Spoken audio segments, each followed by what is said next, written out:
In this video, I'm going to show you how to add a custom post type of your own on your Showit website. Are you ready? Let's do it.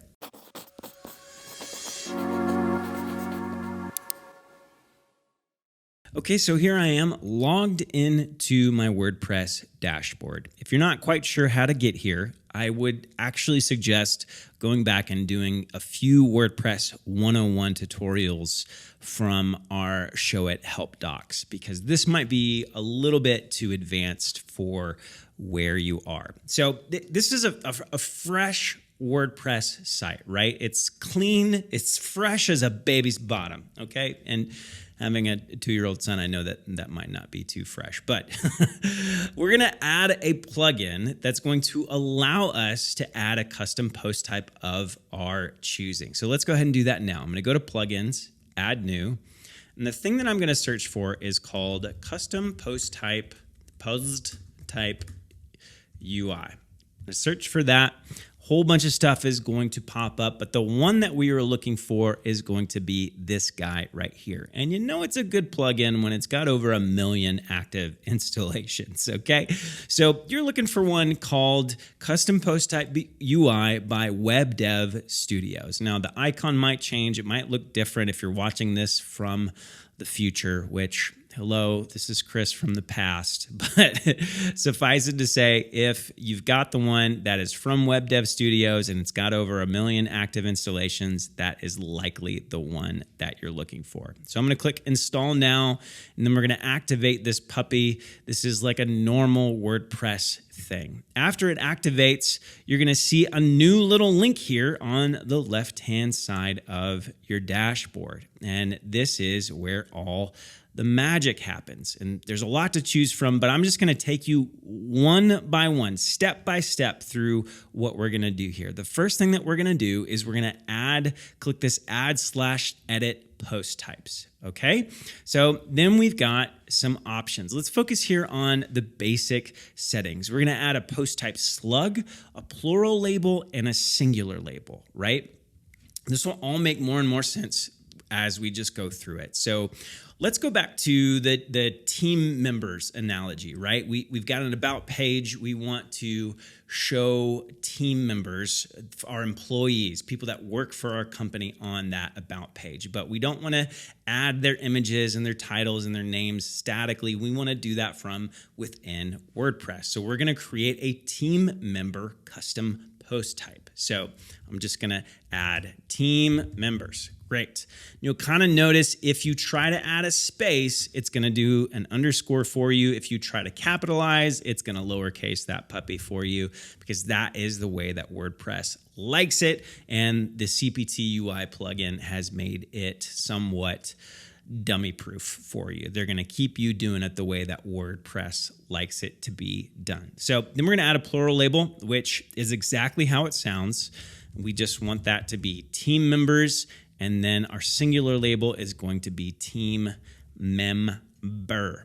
Okay, so there's only a couple of more things that we want to do to make sure that we are set up for success. Now, in itself, if we click add post type, you would have created a custom post type, right? You would have done the deal, but there's a few more things, a few more settings that are going to help us along the way. The first setting is something called an archive setting, right? An archive is what WordPress looks for to show a list of all of a specific type of custom post types, right? So the archive for team members is where they will show all the team member post. So we want to make sure that that is turned on. Okay. So that setting is down a little bit. And if you want to, you can just kind of close this additional labels option, because we're not going to be messing with anything in there. Scroll down a little bit. And here's the thing that says has archive. We want to set that to true. And the only other setting that we want to change in this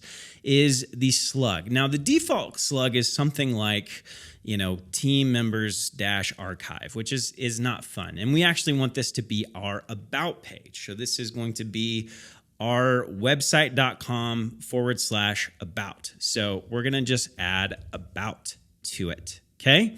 So only a few other things that we want to do that's going to kind of help us in the future, especially if you're creating something like this for a client. You want to be able to export this because likely you're going to be creating this on your test blog and then exporting it over to your client's blog. So we want to make sure that this is set to true on can export.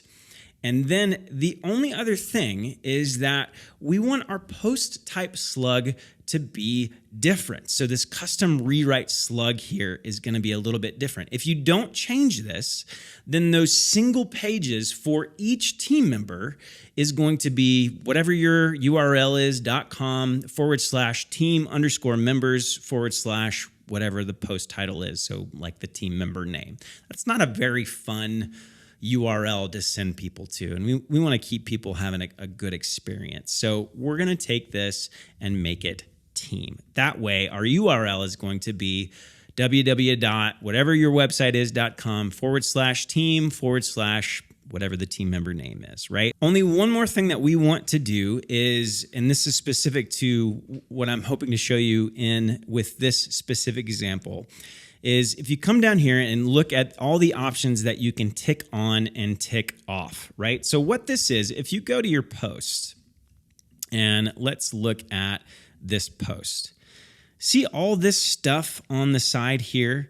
So custom post type UI is saying, do you need all of this stuff, right? Are you going to use all of these things? Okay, they're kind of betting that you're going to use the title in the editor, which is, the title is the name of the title of the post, and the editor is all of the stuff that you're writing there. But do you need an excerpt? Do you need a track back? Do you need comments? Do you need revisions, author, page attributes, post formats, all that stuff?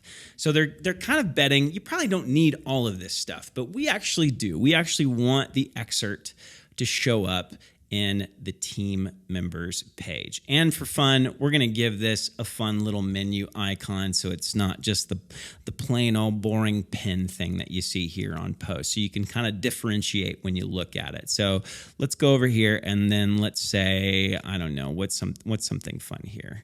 We've got really scholarly employees at our company, so we're just going to add this little graduation top hat. Then we're going to click Add Post Type, and then voila, over here we've got all of our team members. So here I am in my team members custom post type. The problem is I don't have any team members set up yet. So let's go ahead and add some.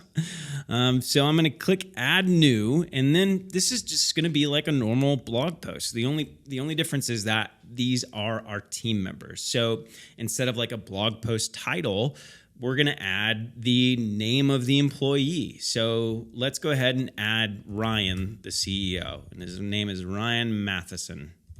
Ryan Matheson. I don't know. It doesn't really matter. He's not real, people, okay?